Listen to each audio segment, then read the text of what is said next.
Phil Tower here, and I am the urban farmer. I thought I would just show you, this is a raised bed. It's a 2 by 8 or 2 by 10, sorry, 2 by 10. Giving me about 10 inches of pretty good garden soil. This is a permaculture technique, and I just thought it's really simple to understand. A lot easier though if I can show you. So what I've done is right on top of the soil that was in this bed, I actually, and if you can see, I put down straw, which is the top layer. I put down on top of a layer of cardboard. If you can see the cardboard, that's already starting to deteriorate.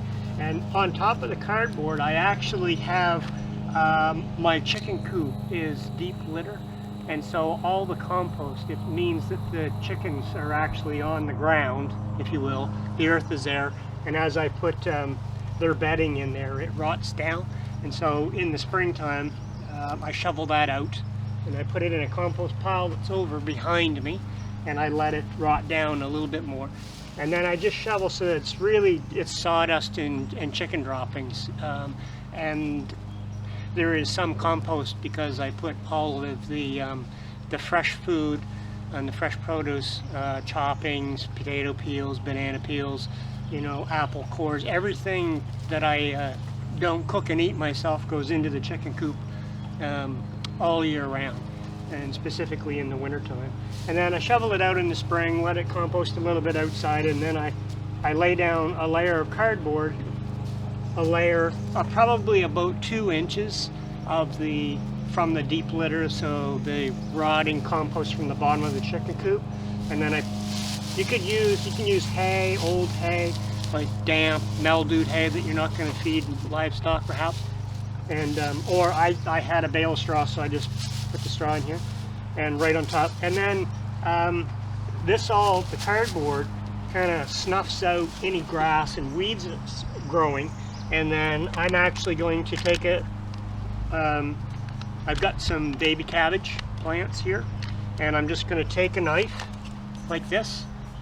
This is the knife. I'm just going to cut down through, and I've got 12 plants, and I'm just going to do this.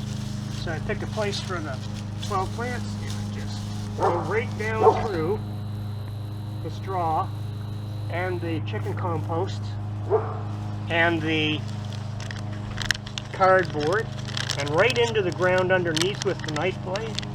And then I can take this lovely little seedling that we have here. Isn't that beautiful? Isn't that gorgeous? That's going to make some sauerkraut this fall. Yeehaw, sauerkraut.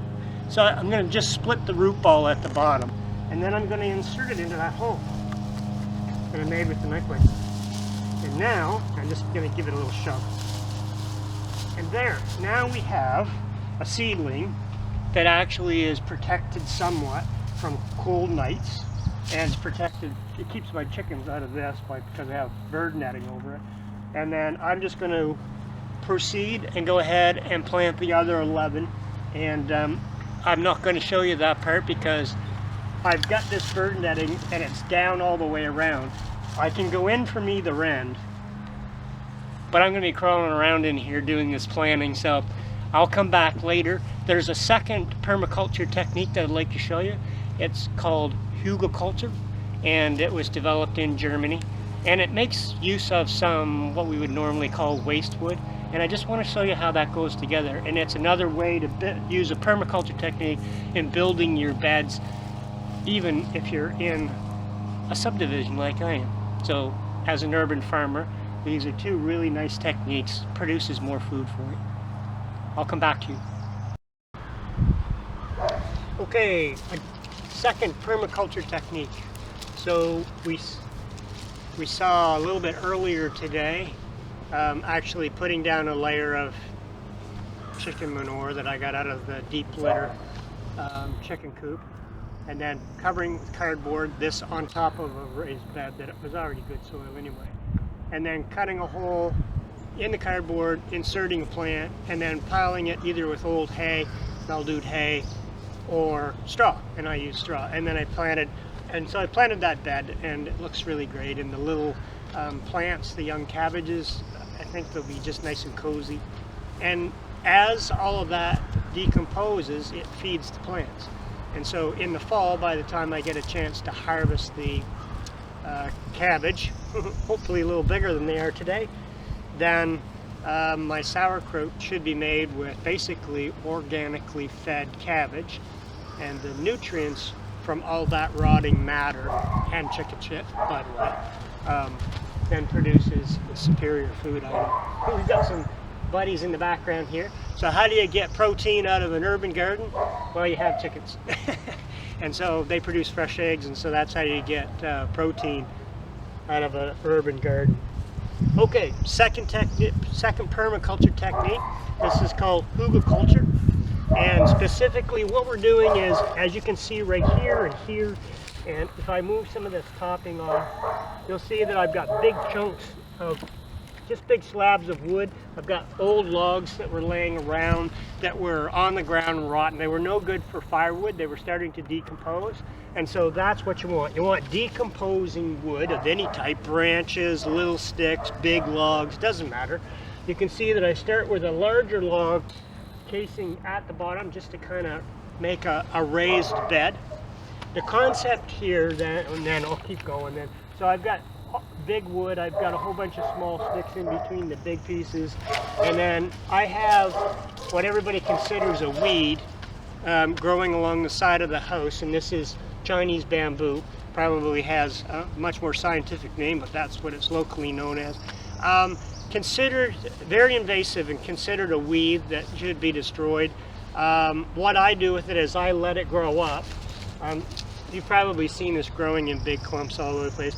I normally let it grow up to around 3 feet in the spring, and then I knock it off. I just cut it off at the bottom, throw it on the lawn, take my lawnmower with the bag on it and mow it down, chop it all up, and then I'll use it as a green fertilizer, and I put that in my compost pile to kind of rot down, and then I use that on my gardens later in the summer. This year what I thought I would do is, as I was building 2 new permaculture raised beds in this fashion, I thought I would use it as a green fertilizer layer right on top of this dead wood. I'm then going to cover this whole thing with cardboard, okay? And then I'm going to shovel again. I'm going to shovel from my deep, the chicken coop and deep litter. I'm going to take a bunch of that and I'm going to cover the cardboard, and I'm going to cover the whole thing with topsoil. And so what happens is you now have a layer of wood, a layer of sticks, a layer of wood, a layer of green stuff, a layer of cardboard, and then topsoil, and you can plant right in the topsoil.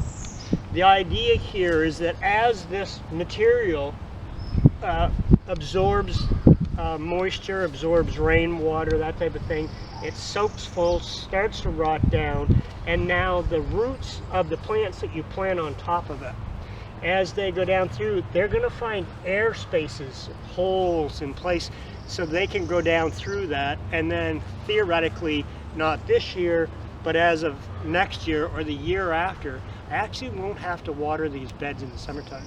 So I may have to heap up some topsoil over them. They'll be about 2 feet tall when I'm finished with them, and I can plant all kinds of things on the top. I can plant things even in the side as the topsoil and this rots down, and it just becomes one big essentially the forest floor. If you think about it, it's kind of like how plants grow in the forest. There's decompost, there's litter, there's fresh green material, leaves, whatever, and then it grows this way. And so we're trying to replicate in an urban garden what nature does in the forest. And so the plants that are growing in the forest always have all of the nutrients they need, because all of this stuff is rotting all down together, and that's what feeds the plants. So if the trees can be beautiful and healthy and live for 600 years, well, maybe we should do something similar in our gardens, so that the food that we eat, the whole food that we get to eat, has all the nutrients that Mother Nature can provide. So I'm going to go and start to lay down the cardboard. I'm going to put on a whole bunch of chicken compost, some of it that's rotted down already, and then I'm going to start to cover it with topsoil. I don't have a load of topsoil here, and I'll be getting that in a couple of weeks, I hope. If we look at this older, I've already started this bed beside me here. So if we go over there, let's just have a quick peek. So this one is now a little more finished. You can see that I've got cardboard down, and then I put chicken compost on it. This is kind of dried out now. You can see the big chunks of wood that are under here, okay? And there's chicken compost all tucked down in, but there's lots of room for the plant's roots to go down into air pockets and find all kinds of things. What I got in the short term, what I have here in the short term,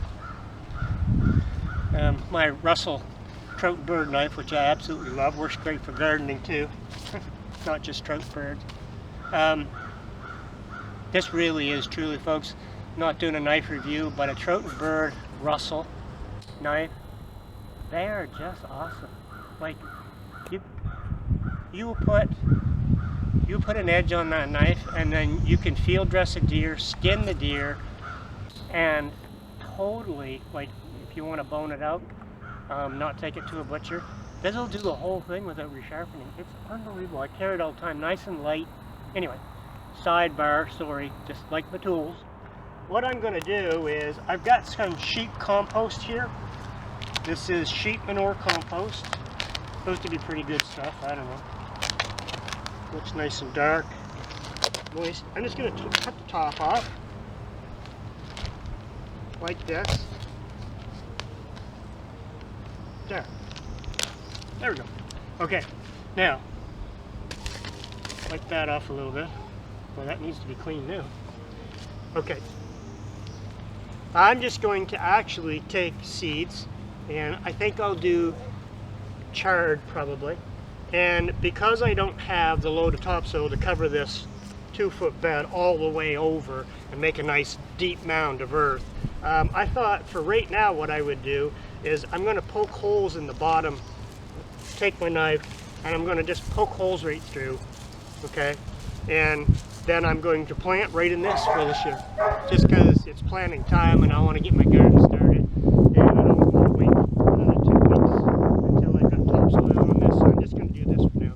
And all of this can continue to just rot down and decompose. You can see all kinds of, or I hope you can see, here I'll tear one up, all kinds of old mushrooms growing on this. It was a birch tree once upon a time. So all kinds of, it's in the stages of decomposing, and so and it can just go ahead and do its thing, and I'll get the topsoil on when I can. But I'm going to plant seeds right in this. I'm just going to leave the bag sides on, so it just kind of keeps the dirt on the top, and then it'll get rained on, or else I'll water it, and then in a couple of years it'll be at a point where I really don't have to do anything, just put the seeds in, do a little bit of weeding maybe on the top, and everything else is looked after for me. Again, this is a permaculture technique, and it's a way in a small area using materials that I just get on the property that have fallen down, trees that the snow have knocked down in the wintertime, dead branches, just anything at all, leaf debris, old rotten sticks, pile it all together, cover it with topsoil, start planting in it. As it rots down, it becomes your forced floor garden. Hope you like it. Ciao.